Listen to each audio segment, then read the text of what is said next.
해왔습니다. 그래서 지금 현재는 치매하고 노쇠에 대한 코호트 스터디를 하면서 좀 진행을 하고 있고요. 그래서 이제 제가 학회로부터 받은 제목이 병원에서 지역사회로인데, 아까 박기덕 교수님 5,000보 걷는다고 말씀, 저는 하루에 한 4,000보 정도밖에 안 걷거든요. 그래서 실천을 안 하는 제가 이런 거는 자격이 있을까?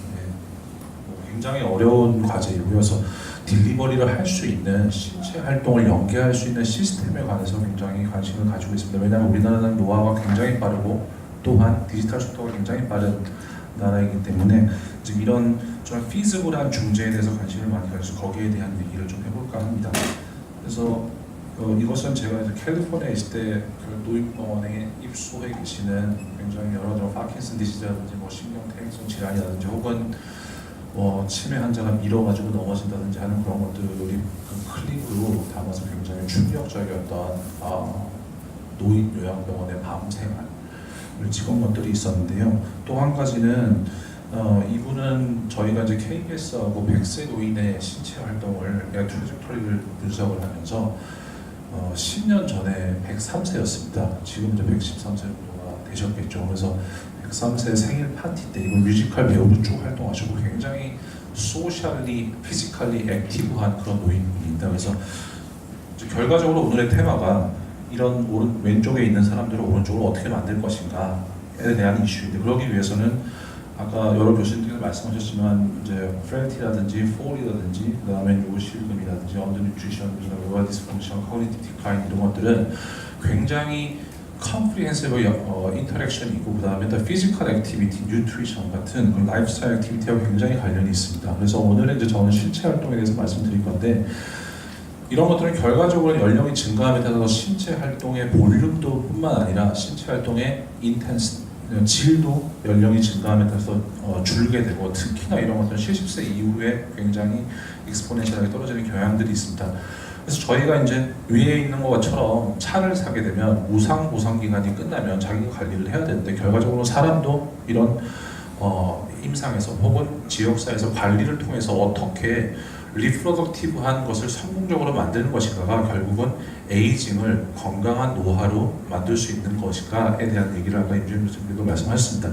그래서 기본적으로는 디멘시아뿐만 아니라 프레티에 있어서도 프리클리니컬, 프라이머리 프리벤션에서 라이프스타일 모디피케이션을 하게 되면 결과적으로 건강해지고, 그 중에 굉장히 유익한 팩터 중에 하나가 피지컬 액티비티다라는 것에 대해서는 대부분의 교수님들께서 동의를 하십니다만은, 자, 그럼 어떤 운동을 할 것인가? 그래서 굉장히 도즈 리스폰스가 높은 사람들 같은 경우에는 ACSM이 권장하는 오늘 만보를 걸어라 혹은 일주일에 30분간 운동을 하여라 이런 얘기들이 나왔습니다만은, 실제로는 이미 하고 있는 사람들한테는 그 도수가 별로 의미가 없고요. 그리고 저같이 할 수는 있지만 안 하는 사람들한테는 실질적으로 이게 일어나지가 않고 에드헤런스가 낮을 수밖에 없는 것이고 피지컬하지 않고, 그 다음에 굉장히 이제 여러 선생님들께서 보고 계시는 그런 환자분들 같은 경우에는 이런 운동이 전혀 접근성이 없는 것이죠. 그래서 본인에게 맞는 인텐시티하고 본인에 맞는 도수를 어떻게 할 것인가 굉장히 중요한 이슈입니다. 그래서 이것은 올 1월에 이제 KBS하고 슈퍼 시니어한 굉장히 액티브한 그런 고령자들을 이제 세 패턴을 하는데요. 세 분 다 하루에 한 2만 보 이상 걸으시는 분들입니다. 그래서 제일 밑에 있는 건 93세인데 이분은 굉장히 나이가 많기 때문에 운동을 했다가 휴식을 굉장히 오래 취했다가 하는 인터벌 트레이닝의 방식에 자기 나름대로의 습관을 가지고 있는 분이고, 중간에 있는 분은 어떤 운동 습관이 있는 건 아니지만 일을 하면서 계속해서 트랜스포션 액티비티가 우리가 앉아있는 시간의 3배 이상, 즉 중등도 이상에 되는 활동을 가진 분이고, 제일 위에 있는 분은 국토순례의 경험이 있으신 분이에요. 이분은 이제 피트니스에서 운동을 안 하실 때는 집이 26층인데 거기를 올라갔다 내려갔다 하면서 운동을 하시는, 그래서 운동을 하시는 분들도 각자가 자기 나름대로의 생활 패턴에 따라서 혹은 행동 양식에 따라서 운동을 하고 있다는 것입니다. 그래서 이런 피지컬 액티비티의 특징을 보면, 우선은 피지컬 액티비티라는 것은 실질적으로 몸을 움직이는 모든 활동을 피지컬 액티비티라고 합니다. 그래서 우리 24시간은 피지컬 액티비티 하는 시간과 그 다음에 세덴터리 한 시간, 우리가 그 다음에 슬립, 수면, 이것이 우리의 24시간입니다. 그래서 어떻게 세덴터리한 시간을 줄이고 피지컬 액티비티, 그 안에는 운동도 들어갈 것이고 레저 타임 피지컬 액티비티도 있고 집에서 하는 가사일이나 트랜스포테이션, 오큐페이션 이런 여러 가지 일들도 있습니다. 그래서 일반적으로는 우리가 30분 이상의 운동을 해라, 그 다음에 20분 정도 앉아, 40분 정도 앉아있으면 한번 일어나라 라고 하지만, 우리의 일상은 선생님도 아시겠지만 9시에 저희들이 모여서 거의 대부분의 세덴터리한 하루를 보내고 있는 이런 현대인의 삶에서는 결과적으로 피지컬 액티비티를 줄 수밖에 없는 것이고, 그래서 이 피지컬 액티비티를 어떻게 늘려가는 것인가는 결과적으로 그 사람이 가지고 있는 카디오바스큘러, 머슬이나 밸런스 이런 피지컬 펑션하고 관련이 있는 것이고, 이것에 따라서 기초대사량이 결정이 되는 것입니다. 그래서 이 세 가지를 어떻게 모디피케이션 하는 것인가가 중요한 것이고, 그 중에서 세덴터리 타임을 줄이고 피지컬 액티비티 하면서 늘리는 것이 중요하다. 그래서 저희들은 이제 피지컬 액티비티를 조사하기 위해서 2000년부터 지금 이제 16년째 온고잉 스타디로 일본에서 이제 노인들에게 어떤 가속도 센서를 부착해서 피지컬 액티비티 패턴들을 조사를 했습니다. 그래서 보편적으로 고령자들 같은 경우에는 고강도의 활동을 하는 고령자들은 거의 별로 없습니다. 굉장히 슈퍼 시니어한 사람들을 제외하고는. 일반적으로는 중등도 혹은 저강도의 활동들이 대부분을 이루는데요. 이제 이런 센서들을 채우게 되면 이런 슬립 디프라이베이션을 알 수가 있고, 그다음에 우리가 일반적으로 아는 보행 이제 산책을 통해서 운동을 하는 시간들도 있지만, 실제로 가사나 집안일 등에서도 중등도의 활동 시간이 나올 수가 있습니다. 중등도의 활동 시간이라는 것은 일반적으로 앉아있는 기초대사량을 1.2매쯤 했을 때 그거의 약 3배 정도. 그래서 이런 것들을 저희 이제 운동적인 요소라고 보는데요. 그래서 아까 박 교수님도 말씀하셨습니다만은 저희가 이제 그런 여러 가지 질병들과 신체 활동과 관련을 보면 굉장히 하우스바운드, 집안에만 평소에 있는 사람들은 보통 한 2,000보에서 4,000보 정도의 생활 습관, 보행 습관을 가집니다. 앰뷸레이션 액티비티를 가집니다. 그리고 그 이상이 되는 사람들, 4,000보 이상이 되는 외출 습관을 가지거나 혹은 그 이상의 활동 습관, 그 중에서 중등도의 활동이 약 5분 정도 있는 사람들 같은 경우에는 우울증이라든지 삶의 질 지수가 어느 정도 높은 것을 알 수가 있습니다. 그리고 또 외출 습관이 있는 사람들의 뇌파를 보니까 그건 널스라는 것을 통해서 브레인 헤모글로빈 농도를 측정한 것인데 전두엽의 브레인 펑션이 좋은 것을 알 수가 있습니다. 하지만 그런 골밀도라든지 근육량이라든지 이런 신체적인 어떤 건강을 위해서는 그것보다는 조금 더 높은 컷오프가 필요합니다. 저희들이 이제 연구에서는 약 7,000보 중에서 그 안에 7,000보 안에서, 그러니까 집에서만 있는 시간보다 약 3,000보를 더 걷되 그 안에서 한 15분에서 20분 정도의 중등도 활동 시간을 가져야 된다. 그 다음에 대사증후군과 관련해서는 대사적인 건강을 위해서 그것보다 좀 더 높은 컷오프가 필요하다는 것을 알 수가 있었습니다. 그래서 기본적으로는 이것은 이제 골밀도하고 골다공증과 신체 활동에 대한 관련성은 남자 여자이고요. 빨간색으로 표시된 것이 이제 골다공증에 해당되는 부분이고, 그 다음에 오스테오피니아, 그 다음 노말인데 거의 7,000보에서 약 15분, 20분 정도의 활동 습관을 가지는 사람들은 골다공증에 노출될 가능성이 좀 굉장히 낮은 것을 알 수가 있습니다. 그리고 실제로 운동 습관이 많은 사람들이 더 운동을 해봤자 골밀도에 주는 영향은 별로 없어도요, 운동 습관이 없는 사람들이 운동 습관을 조금 늘렸을 때 골밀도의 증가 효과는 있는 것을 알 수가 있어서 적절한 운동, 그러니까 적절한 자기에게 맞는 도즈를 하는 것이 굉장히 중요한 것을 알 수가 있었고, 이것은 이제 근육량에서도 유사한 결과가 나타났습니다. 그래서 5년 동안 조사를 해본 결과 골밀도뿐만 아니라 골다공증에 있어서도 약 7,000보 혹은 8,000보, 그 중에서 중등도의 활동 습관을 약 15분에서 20분 가지는 것이 신체적인 건강을 위해서는 중요하다라는 것을 저희 파악을 했습니다. 그렇지만 이런 것들을 저희가 권장하기 위해서는 지역마다 혹은 환경적인 요인이 다를 수가 있는데, 그 중에서 특히 제일 관련이 있는 것은 온도가 제일 높은 관련이 있습니다. 17도를 피크로 해서 그것보다 덥거나 혹은 추웠을 때 신체 활동은 감소하게 됩니다. 그래서 이런 환경적인 요인을 고려하는 것도 필요하고요. 그리고 특히 겨울의 경우, 그다음에 여름의 경우가 신체 활동이 줄지만 겨울하고 여름이 다른 점은 여름에는 활동은 별로 변화가 없습니다만 중등도의 활동이 줄어듭니다. 덥기 때문에.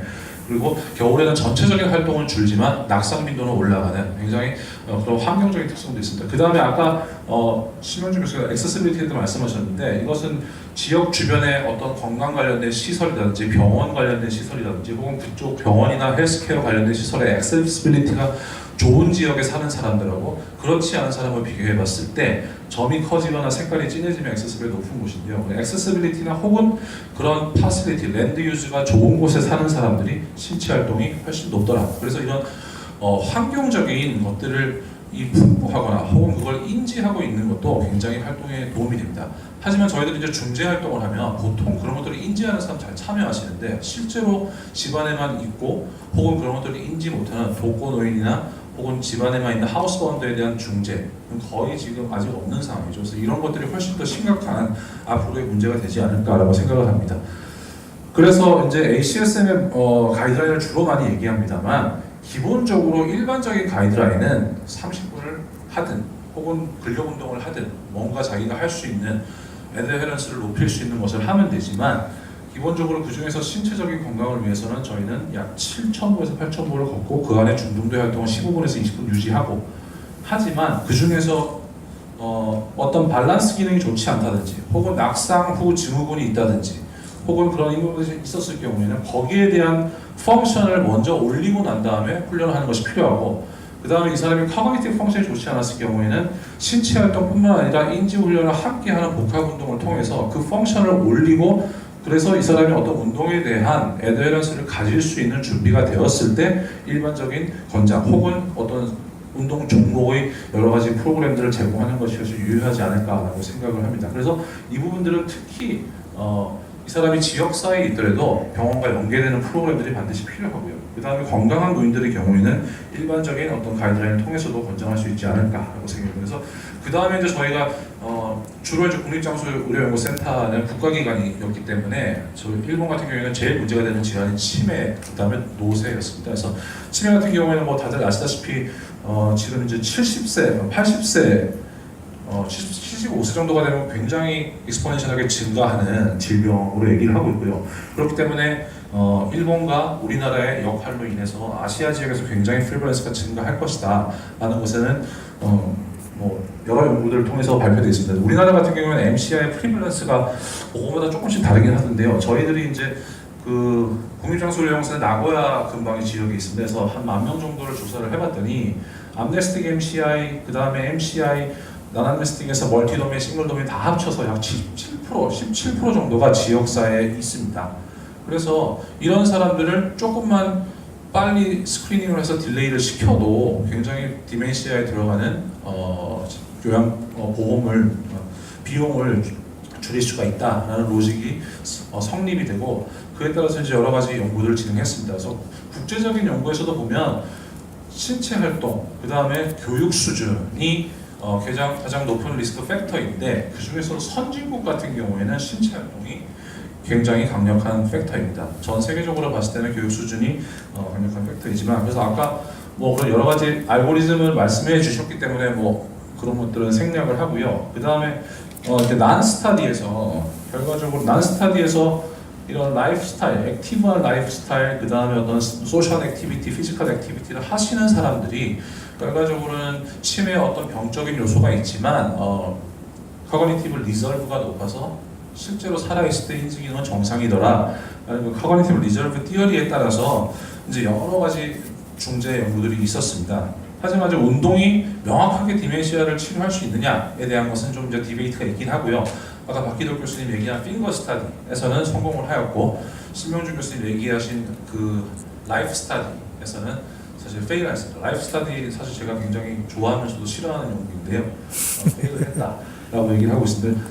그래서 이제 운동의 방법에서는 엔바나멜 에너지하게 혼자 그냥 싱글 엑서사이즈 하는 것보다는 어떤 재밌고 친구들하고 함께 복잡한 환경에서 하는 것이 좋다라는 것을 권장하고 있습니다. 그래서 저희들은 이런 것들을 한번 실험해보기 위해서 이제 처음에 오면 이제 스크리닝을 실시를 했습니다. 스크리닝을 이제 MMSE를 글로벌 커그니션 실시를 했고요. 그 다음에 저희들이 이제 어플리케이션을 개발을 해서 주로 그 운동이라는 것은 글로벌 커그니션 중에서도 MMSE는 별 효과가 없습니다. 저희들이 여러 번 해본 결과에서 모카 같은 경우에 좀 효과가 있어서 전두엽에 효과가 있기 때문에 전두엽의 기능을 볼 수 있는 그런 8가지 도메인의 검사를 했고요. 그 다음에 신체 기능 검사를 하고 그 중에서 어떤 문제가 있었을 경우에는 PIB 패스를 하지 못했고 FDG 팩과 MRI, 그 다음에 널스를 통해서 브레인 기능을 보고 그 다음에 이 중에서 이제 하이 리스크 어프로치로서 이런 게임을 하면서 운동을 하는 그런 이제 저희는 커그니 엑서사이즈라고 명명을 해서 실시를 했습니다만 그런 이제 복합 운동을 진행을 했었습니다.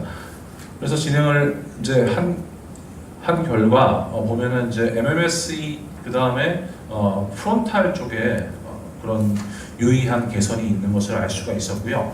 그 다음에 히포캠퍼스에서도 약간의 볼륨의 증가가 있는 것을 알 수가 있었고 또 그런 것들뿐만 아니라 6분 간격이 특히 근지구력과 관련된 체력 기능이 좋은 사람들이 브레인 펑션 아트로피가 적은 것을 알 수가 있었습니다. 그리고 이제 이것은 저희가 fMRI로 측정을 한 것인데 실질적으로 신체 활동이 굉장히 많은 사람하고 적은 사람하고 동일한 인지기화제를 수행했을 때 신체 활동이 굉장히 낮은 사람들은 동일하게 인지기능을 수행할 때 뇌를 굉장히 많이 씁니다. 즉 비효율적으로 씁니다. 하지만 신체 활동이 높은 사람들은 동일한 문제를 수행할 때 굉장히 뇌를 효율적으로 쓰는 것이죠. 딱 써야 될 부분만. 그래서 지금 말해서 정확한 메커니즘은 저희가 밝히지 못하고 이제 어소시에이티드 논문을 발표를 했는데, 기본적으로 저희가 운동을 하거나 뭐 스키를 탈 때 초보자는 온몸을 다 쓰면서 힘이 들지만 숙련자는 필요한 근육만 쓰듯이 굉장히 브레인의 에피커시가 좋은 것을 알 수가 있었습니다. 그 다음에 이제 일반적으로 노쇠의 그 컷오프 중에 게이지 스피드를 많이 얘기하는데요. 린다 프리드는 0.8m/s 이하로 얘기를 합니다만 실제로 커뮤니티에서 보면 0.8m/s 대상자들 거의 참여하지 않거든요. 그래서 저희는 일본 같은 경우는 주로 1.0m/s를 쓰는데 0.8m/s 이하의 그 보행의 앰뷸레이션이 약간 안 좋은 사람들, 실질적으로 앰뷸레이션이 있지만 문제가 있는 사람들한테 저희가 이제 혼다하고 공동 연구로 그 아시모라는 로봇에 있는 파츠를 붙여가지고 트레이닝을 했습니다. 그래서 처음에는 쑥스러워서 밖에 안 나간다 그래서 3개월을 인도에서 연습을 하고 나머지 9개월은 밖에서 이제 이런 트레이닝을 실시를 했습니다. 그래서 나중에는 굉장히 이 사람들이 그룹워크로 끝나고 난 다음에도 기계는 안 차고 했지만 계속 피지컬 액티비티를 하는 걸 알 수가 있었고, 1년 동안 이제 저희가 신체 활동의 트렌드를 비교를 해보면 신체 활동의 볼륨은 사실은 이런 그 시즈널 베리에이션이 있음에도 불구하고 리니어하게 증가하는 것을 알 수가 있었고요. 중등도의 활동 시간도 1년 동안 굉장히 리니어하게 증가하는 것을 알 수가 있었고, 하지만 좌업 습관 같은 경우에는 처음에는 줄지 않습니다. 처음에는 줄지 않고 처음에는 그 사람이 하는 저강도의 활동이 중등도로 갔다가 나중에 앉아있는 운동이 어느 정도 어댑션 되고 나면, 그게 저희 같은 경우에는 한 3개월 정도였는데 운동이 어느 정도 적응이 되고 나면 그 다음부터 앉아있는 시간이 줄어들고 행동의 개선이 나타나는 것을 알 수가 있었습니다. 그리고 그런 시간들을 보면 이제 요거 X축은 24시간이고 Y축은 한 달간의 신체 활동의 데이터입니다. 그래서 보면은 이 사람들이 약 한 3시에서 6시 시간의 중등도의 활동이 평균적으로 늘어난 것을 알 수가 있었고요. 그 다음에 저희가 GPS 트래킹을 통해서 이 노란색으로 표시된 부분이 보행을 했던 경로의 패스웨이고, 파란색이 전체 스웨이인데 여기서 여기까지 약 500m 정도 됩니다. 그래서 집 주변만 돌아다니던 사람이 나름대로 명확하게 어떤 산책 코스를 만들어서 활동 습관이 어댑션 된 것을 알 수가 있었습니다. 이건 저희 스터디가 아니고요. 그 싱가포르의 SLS 스터디 챔피능이 한 연구인데 근육 1년 동안의 어떤 인터벤션을 했습니다. 프레일티에 대한. 했더니 신체 활동의 경우가 머슬 스트렝스에 있어서도 그렇고 노쇠에 있어서도 가장 효과는 빠릅니다. 그러니까 3개월 혹은 6개월 동안에 가장 효과는 빠르지만 그게 지나고 나서 이 사람들이 적절한 어떤 어댑션이 됐을 경우에는 그 다음부터 효과는 굉장히 완만해집니다.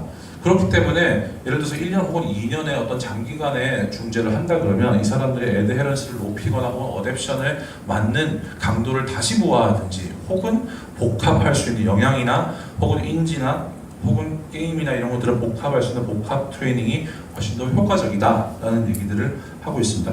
그래서 저는 이제 운동이라는 것은 굉장히 메디신적인 요소를 가지고 있는데, 선생님 다 아시겠지만 메디신은 분명히 프리스크립션이 있어야 함에도 운동에 있어서는 굉장히 여러 가지 인포메이션이 있지만 프리스크립션은 굉장히 다른 것이죠. 그래서 일반적인 사람에 따른 인디비주얼적인 프리스크립션은 거의 전혀 없습니다. 그래서 또 프리스크립션이 명확하게 있는 것에 있어서도 그 사람들의 피지빌리티나 에드헤런스 혹은 억셉터빌리티를 고려한 프로그램들이 없기 때문에 그런 것에 대한 것을 고민해야 되지 않나라고 생각을 해서 저희들은 이제 이런 것들을 좀 ICT를 통해서 한번 해보자라는 연구를 이제 한국에서 실시하는 노쇠 코호트 스터디에서 하고 있습니다. 그래서 저희들은 신체 활동, 그다음에 인지 활동, 그다음에 사회적 활동을 증가시킬 수 있는 그런 프로그램들을 만들기 위해서 처음에 이제 스마트폰을 이용해서 한국 노인이 세계 노인들 중에 가장 스마트폰 보급률이 14%인데요.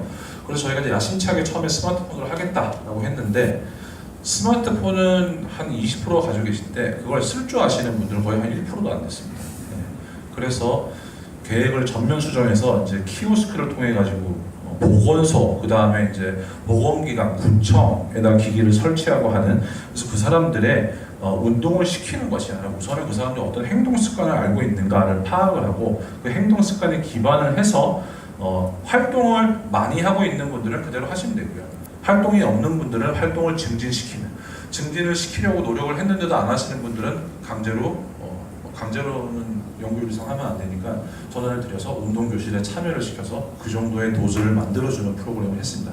그리고 이제 교육중재구는 처음에는 너무 저희가 그 열악한 연구비가 작진 않습니다. 열악한 연구비로 큰 스터디를 하려다 보니까 인원이 적어서 처음에는 이제 교육을 아무것도 안 하려고 했는데 컴플레인이 워낙 심해서 IRB를 바꾸고 교육부는 이제 교육 강좌를 실시를 했습니다. 그래서 이분들에게 이런 활동의 양과 질을 파악을 해서 활동 정보를 가지고 그 활동을 모디피케이션 해주는 스터디를 했습니다.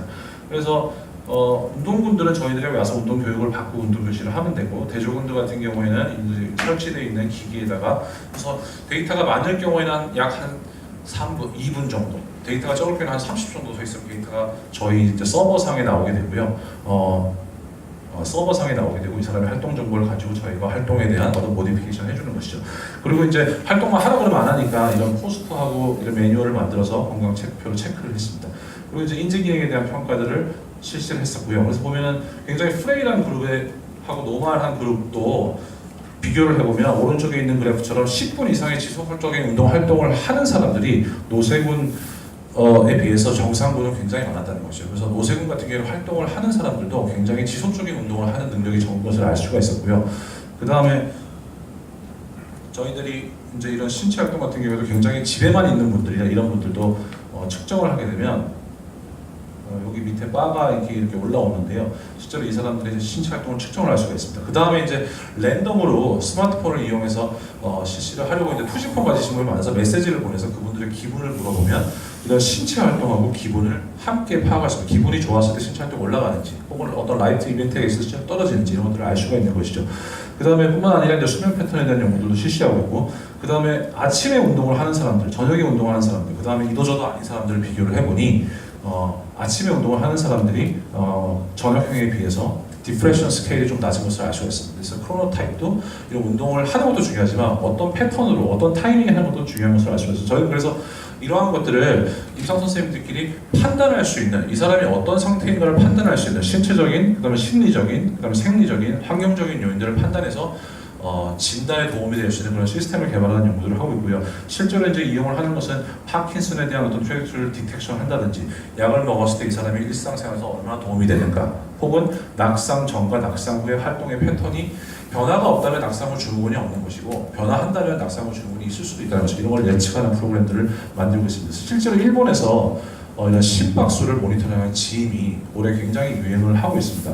그리고 앞으로는 아마도 이런 홈 엑서사이즈나 이런 이제 웨어러블 기기들이 나올 것인데요. 실제로 이런 것도 굉장히 젊은 트렌디한 사람들 주목하고 있으면 노인들에게 이용되지 않고 있는데, 이런 노인들에게는 사실 이런 디지털 디바이스들이 피지빌리티가 떨어집니다. 그래서 이런 노인들에게는 이런 디지털 디바이스가 굉장히 도움이 될 수는 있지만 모든 것을 해결해 줄 수는 없습니다. 왜냐하면 인포시커의 정보 능력이 약하기 때문에. 그래서 반드시 온라인, 오프라인에 그런 전문가들과 연계가 돼야 되고요. 이런 것들이 빅데이터화 돼서 임상에 제대로 전달이 된다면 이 사람들의 신체 활동, 그다음에 사회적 활동, 그다음에 환경적, 정서적 활동을 증진시킬 수 있는 올바른 된 평가, 프리스크립션이 될 수 있고, 그런 것들이 만들어진다면 지역에 있는 운동 전문가나 혹은 건강 전문가들, 헬스케어 관련된 사람들이 제대로 된 프로그램을 진행할 수 있는 그 포괄적 케어가 이루어지지 않을까라고 생각을 하면서 이제 이런 시스템을 만드는 연구들을 진행을 하고 있습니다. 오늘 이제 발표했던 거는 국립장소연의 데이터하고, 그다음에 일부 KFX 스타디의 데이터, 그다음에 방역치매센터의 데이터를 이용을 해서 발표를 했고요. 핸드아웃이 조금 내용과 다르기 때문에 제가 학회를 통해서 드리고, 혹시 궁금하신 건 메일로 연락을 주시면 따로 자료를 보내드리도록 하겠습니다. 발표 들어주셔서 감사합니다.